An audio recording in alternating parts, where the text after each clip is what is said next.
Hi all welcome back to Silmos engineering world. ഇന്ന് ഞാൻ പറയാൻ പോകുന്നത് എന്താ വെച്ചാൽ മെയിനായിട്ട് നമ്മൾ ഉപയോഗിക്കുന്ന ഡേറ്റ്, ഇതേപോലെ തന്നെ ടൈം, സേവസ്, ഓപ്പൺ ഇതിനെക്കുറിച്ചാണ്. ഞാനൊരു റാൻഡംലി ഞാനിപ്പോൾ ഒരു വീക്ക് നമ്മുടെ ഒരു വീക്ക് എത്ര ഉണ്ട്, സൺഡേ മൺഡേ ജസ്റ്റ് അങ്ങനെ ഞാൻ കൊടുത്തു. അതേപോലെ തന്നെ ഡേറ്റും കൊടുത്തു. ഇനി ഇതിൽ ഡേറ്റ് പറഞ്ഞത് ഓട്ടോമാറ്റിക്കലി നമുക്ക് വരണമെങ്കിൽ നമ്മൾ ഇന്നത്തെ ഡേറ്റ് ടുഡേസ് ഡേറ്റ് നമുക്ക് വരണമെങ്കിൽ നമുക്ക് ഉപയോഗിക്കാൻ പറ്റുന്ന ഒരു കമൻറ്റാണ് എന്ത്, കൺട്രോൾ പ്ലസ് സെമിക്കോളൻ. കൺട്രോളും സെമിക്കോളനും ഒരുമിച്ച് അമർത്തിയാൽ എന്ത് നമുക്ക് ഇന്നത്തെ ഡേറ്റ് ടുഡേസ് ഡേറ്റ് അവിടെ വരും, ഓട്ടോമാറ്റിക്കലി വരും. ഏതാണ് ഉപയോഗിക്കുന്നത്? Control plus semicolon. അതേപോലെ തന്നെ ഈ ഒരു മെത്തേഡ് ടൈമിലും നമുക്ക് ഉപയോഗിക്കാം. ടൈം നമുക്ക് ഇതേപോലെ കാണാൻ വേണ്ടിയിട്ട് എന്താണ് ഉപയോഗിക്കുക? ഇതേ control plus shift plus semicolon അമർത്തിയാൽ നമുക്ക് എന്ത് ചെയ്യാം? നമുക്ക് ടൈമും കിട്ടും.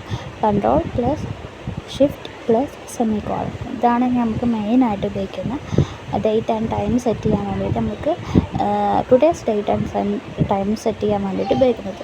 ഇതൊക്കെ ഞാൻ കഴിഞ്ഞ ക്ലാസ്സുകളിൽ പറഞ്ഞിട്ടുള്ളതാണ്. ഓട്ടോ ഫിൽ എന്താണെന്ന്, അതേപോലെ തന്നെ എല്ലാ രീതിയിലുള്ള ഓട്ടോ ഫില്ലും നമ്മൾ നമ്പേഴ്സ് ആയിക്കോട്ടെ, ലെറ്റേഴ്സ് ആയിക്കോട്ടെ, അതൊക്കെ നമുക്ക് കഴിഞ്ഞ ക്ലാസ്സിൽ പറഞ്ഞിട്ടുണ്ടായിരുന്നു.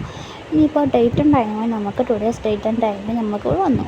ഇനി നമുക്ക് അറിയാൻ പോകേണ്ടത് സേവസും. അതേപോലെ തന്നെ സേവസ് പറയുന്നത് എന്തെന്ന് വെച്ചാൽ നമുക്കൊരു ഫസ്റ്റ് നമ്മളൊരു ഫോൾഡർ നമ്മൾ ചെയ്തിട്ട് അത് നമുക്ക് സേവ് ചെയ്യാൻ വേണ്ടിയിട്ടാണ് സേവസ് ഉപയോഗിക്കുന്നത്.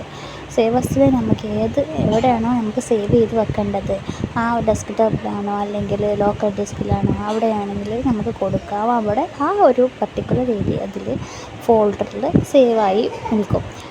ഇതാണ് സേവസ് എന്ന് പറയുന്നത്. നമുക്കിപ്പോൾ ഒരു പുതിയതായിട്ടൊരു ഫയൽ സേവ് ചെയ്യുന്നുണ്ട്. സേവ് പറയണത് മുകളിലായിട്ട് കാണുന്നില്ല, അത് ഉപയോഗിക്കാം. അല്ലെങ്കിൽ ഫയലിൽ പോയിട്ട് സേവ് എന്ന ഓപ്ഷൻ എടുക്കാം, അല്ലെങ്കിൽ കൺട്രോൾ പ്ലസ് എസ് എന്നൊരു ഓപ്ഷൻ എടുക്കാം. ഈ ഷോർട്ട് കീ ആണ് കൺട്രോൾ പ്ലസ് എസ്. ഇത് കൊടുത്താലും നമുക്ക് എന്താക്കും? സേവ് ആവും. അത് പറഞ്ഞാൽ പുതിയ ഫയലൊന്നും ക്രിയേറ്റ് ആവുന്നില്ല. നമുക്ക് ഉള്ള ഫയലിൽ തന്നെ നമുക്ക് വീണ്ടും സേവ് ചെയ്യാൻ വേണ്ടിയിട്ട് ഉപയോഗിക്കുന്നത്. പുതിയതൊരു ഫയലായിട്ട് ക്രിയേറ്റ് ചെയ്യണമെങ്കിൽ നമ്മൾ സേവേഴ്സ് കൊടുക്കും.